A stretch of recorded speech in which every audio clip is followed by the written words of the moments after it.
এখন স্বাগত ভাষণ জানাবেন পরম পূজ্যপাদ শ্রীমৎ স্বামী প্রাণারামানন্দজি মহারাজ, অধ্যক্ষ রামকৃষ্ণ মঠ গৌরাটি।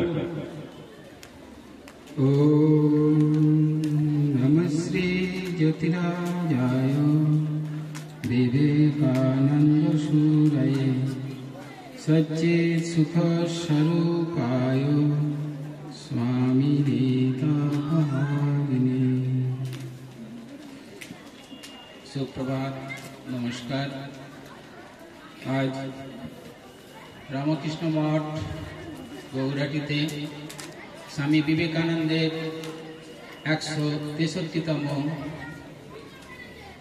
আবির্ভাব জন্মতিথি উপলক্ষে গৌরাটি রামকৃষ্ণ মঠ 3 দিনব্যাপী এক মহতী বাৎসরিক অনুষ্ঠানের আয়োজন করেছে। সেই অনুষ্ঠানে আজকে আমাদের প্রথম দিন। এই গৌরাটি গ্রাম গদাধর চট্টোপাধ্যায় তথা অবতার বৈষ্ণ শ্রীরামকৃষ্ণ দেবের পূর্ণ চরণ ধরিতে পবিত্র এই গ্রাম, সেই ছোট্ট কুটির থেকে আজ চলতে চলতে রামকৃষ্ণ মঠ এবং রামকৃষ্ণ মিশনের একটি স্বতন্ত্র কেন্দ্র 12 বছর অতিক্রম করে আজ 2025 সালে অতিক্রম এসেছে। সেই আজকের দিনে আমরা যে মহতী একটি যুব সম্মেলনের আয়োজন করা হয়েছে, এই প্রথম দিন। আজ আপনারা দেখতে পাচ্ছেন সবাই সেই অনুষ্ঠানে যারা এসেছেন সবাইকে আপনারা দেখছেন। সেই অনুষ্ঠানে আজকে যারা উপস্থিত রয়েছেন তাদের মধ্যে আমাদের মহারাজ ছোটবেলা থেকেই রামকৃষ্ণ বিবেকানন্দ ভাবধারায় যেখান থেকে তিনি এসেছেন, ছোটবেলা থেকেই একটা সুন্দর ভাবের সঙ্গে পরিচিত ছিল, যার ফলেই আজকে আমরা মহারাজকে এই অবস্থায় পাচ্ছি। মহারাজ এখানে তার বিষয় আছে স্বামীজির আদর্শে নিঃস্বার্থ সেবার দ্বারা সমাজ গঠন। স্বামী বিদ্যাতীতানন্দ মহারাজ আমাদের রামকৃষ্ণ মিশন শিল্প মন্দির বেলুন মঠের উনি করেসপন্ডেন্ট, অর্থাৎ তিনি ইনচার্জ ওখানে। মহারাজ খুব সুন্দর করে দেখো নিঃস্বার্থ সেবার দ্বারা কত ছেলে মেয়ে ওখান থেকে তৈরি হয় এবং তারা এই সামাজিক কাজে তাদের জীবন গঠন করছে। তার সঙ্গে স্বামীজির ভাব আদর্শ দিয়ে তোমরা যারা দেখেছো যে শিক্ষণ মন্দির আছে, তিনি খুব সুন্দর করে সেই কেন্দ্রটি চালায় এবং বহু ছাত্র সেখান থেকে বার হয়ে তাদের জীবনে দেখো ব্যবহারিক জগতের যেটা প্রয়োজন সেটা তিনি ওখান থেকে তৈরি করিয়ে দেন। ওখানে বহু ছাত্র আমরা বহু জায়গায় তারা এই সমাজের বিভিন্ন কাজে থাকে এবং জীবন ধারণ করে, তার সঙ্গে স্বামীজির ভাব দেওয়া হয়। তা মহারাজ ছোটবেলা থেকেই সেই ভাবের সঙ্গে পরিচিত আছে। মহারাজ সুন্দর করে তার নিঃস্বার্থ সেই সেবার দ্বারা কি করে জীবন গঠন হয় তিনি তাদের আমাদের এই যারা উপস্থিত আছো সেটা তিনি তুলে ধরবেন। তা মহারাজকে আমরা আমাদের রামকৃষ্ণ মঠ গৌরাটির তরফ থেকে এবং সবার তরফ থেকে মহারাজকে আমরা স্বাগত ভালোবাসা জানাই। মহারাজের সঙ্গে বহু আমাদের যে মিটিং হয় সেখানে আমরা থাকি। মহারাজের দেখবে তার কিরকম তার বলবে সুন্দর করে। মহারাজের সেই ছোটবেলার ঘটনাও রয়েছে তার মধ্যে, আমি শুনেছি। তা সেই জন্য মহারাজকে আমরা স্বাগত শুভেচ্ছা জানাচ্ছি। আর আজকে আমাদের উপস্থিত আছেন আমাদের শিয়ারণ চক্রবর্তী, তার আগে অরিজিৎ সরকার রয়েছেন আমাদের সহকারী অধ্যাপক, তিনি আমাদের তথ্য সংস্কৃতি বিভাগ, আমাদের NCKV institute of engineering Howrah. উনিও তোমরা এনার নাম শুনেছো, অধ্যাপক আমাদের মহাশয়। সবাই তোমরা যারা ইউটিউব ব্যবহার করো এবং ঠাকুর স্বামীজির ভাবের সঙ্গে যারা পরিচিত, অরিজিৎ সরকারের বহু তার যে বিষয়ের উপরে বক্তৃতা এবং আলোচনা তোমরা শুনে থাকবে। অরিজিতের আমরা অরিজিৎ আমাদের ছোট বলে বলছি। তা সেই অরিজিৎ মহাশয়কে আমরা তার এখানে আসার জন্যে তিনি বহু সময় ব্যয় করে এখানে এসেছেন, কারণ কালকে তিনি আমাদের যে অফিস থেকে তিনি সরাসরি এখানে এসেছিলেন, রাত্রিবাস করেছেন। তাকেও আমরা স্বাগত, শুভেচ্ছা, ভালোবাসা জানাই।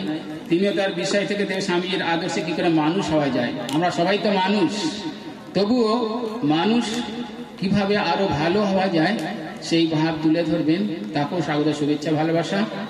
আর আজকে যিনি আমাদের একটু এই আজকে রুটিনটা আছে, যে আমাদের সূচিটা আছে, একটু পরিবর্তন হবে।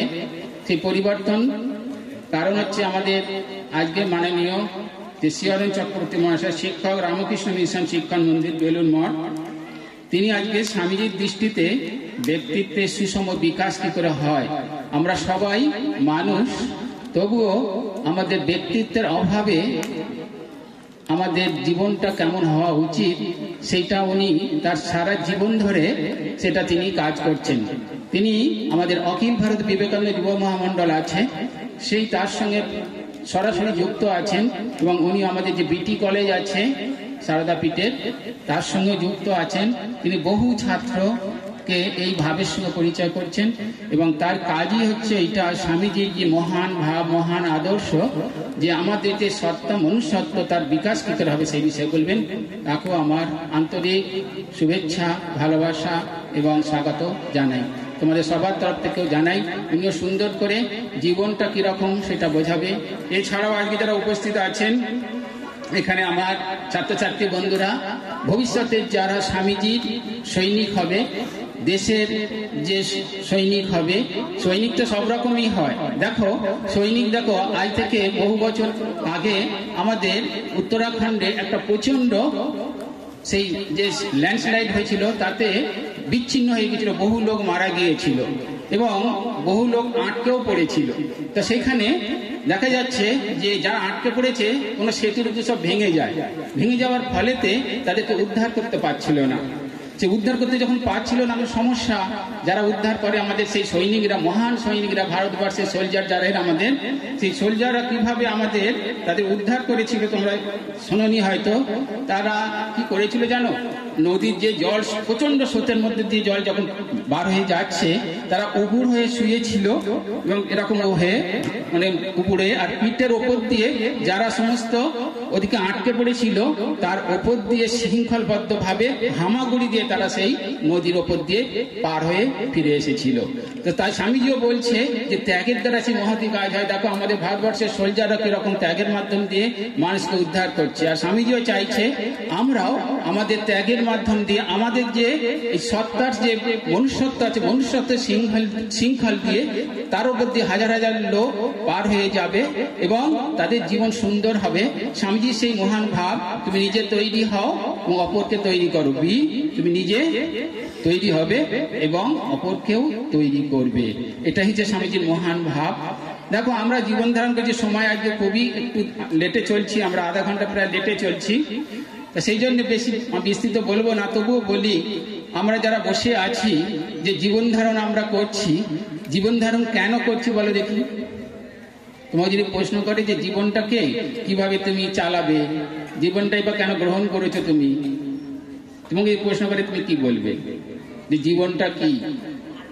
স্বামীজিকে খেতড়ির রাজা প্রশ্ন করেছিল অজিত সিং যে জীবনটা কি। তোমাকে যদি প্রশ্ন করে জীবনটা কি বলবে, স্বামীজি উত্তরে খুব সুন্দর করে বলেছেন যে জীবনটা কি, কারণ হচ্ছে আমাদের এই চলতে গিয়ে পারিপার্শ্বিক পরিস্থিতির মধ্যে নানা রকম প্রতিবন্ধকতা, নানা রকম বাধা আসে, জীবকে বাধার সৃষ্টি করে।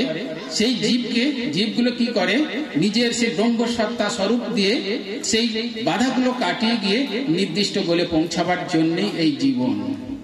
কিন্তু আমরা জীবন ভাবছি যে জীবন আর কি আছে, ভালো করে লেখাপড়া শিখবো, ভালো করে লেখাপড়া শেখা মানে এই লেখাপড়া তো স্বামীজির ভাবনায় সেই লেখাপড়া নয়, মানে মেশিনারি অর্থাৎ টাকা তৈরির মেশিন তৈরি হবো, ভালো বেশি টাকা রোজগার করব, আর খাবো দাবো আর জীবন ধারণ করবো যেমন অন্যরা জীবন ধারণ করে, তারা খায় দায় ঘুমায়, তাদের সন্তান সন্ততি থাকে, আমরা সেরকম করবো, তারপর মরে যাব। কিন্তু জীবনটা ওই রকম নয়। স্বামীজি বলছেন যে জীবনটা হচ্ছে আমাদের সেই স্বস্বরূপকে জানতে হবে, স্বস্বরূপটা কি? স্বামীজি বিখ্যাত গল্প বলেছে, গল্প বলছি না। আমাদের সিংহ সত্তা হারিয়ে ফেলেছিল, আমরা 1000 বছর দাসত্ব করেছি, দাসত্ব করার ফলে আমাদের নিজস্ব স্বরূপ সত্তা ভুলে গেছি। ভুলে যাওয়ার ফলেতে আমরা সেই স্বরূপ জানাবার জন্যে আমাদের ঠাকুর মা স্বামীজি বলছেন, তুমি সেই। আমিটা কে? তোমার শরীর, রক্ত, মাংস, হাড়, মজ্জা, তুমি সেই। এ আমি কে জানতে বলছি। সেই সত্তার স্বরূপ সেটা কি করে জানতে হবে? অনেক রকম পদ্ধতি আছে। আজকে যারা বসে আছেন আমাদের এই মঞ্চে, তারা বলবে যে স্বস্বরূপকে জানতে গেলে কি করতে হয়। কারণ স্বস্বরূপকে জানা আমরা সহজেই জানতে পারি। কি করে জানবে বলো দেখি?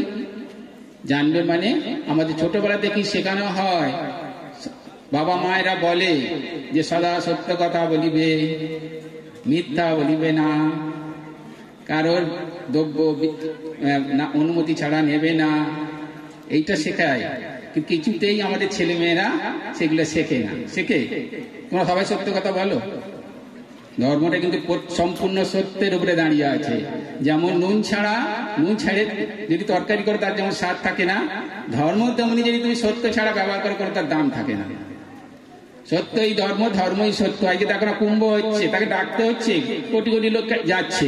আর দেখো না কোনো সামাজিক অনুষ্ঠান, রাজনৈতিক বক্তৃতালে জোর করে নিয়ে যায়, চল যাবি না মানে তোর অমুক করে দেবো, তমুক করে দেবো। আর দেখো কোটি কোটি লোক যাচ্ছে। তাহলে আমাদের ভারতবর্ষ আধ্যাত্মিকতার দেশ, ধর্মের দেশ, সেখানে কাউকে ডাকতে হচ্ছে না, কোটি কোটি লোক যাচ্ছে। স্বামীজি বলছে আমাদের ভারতবর্ষ এই।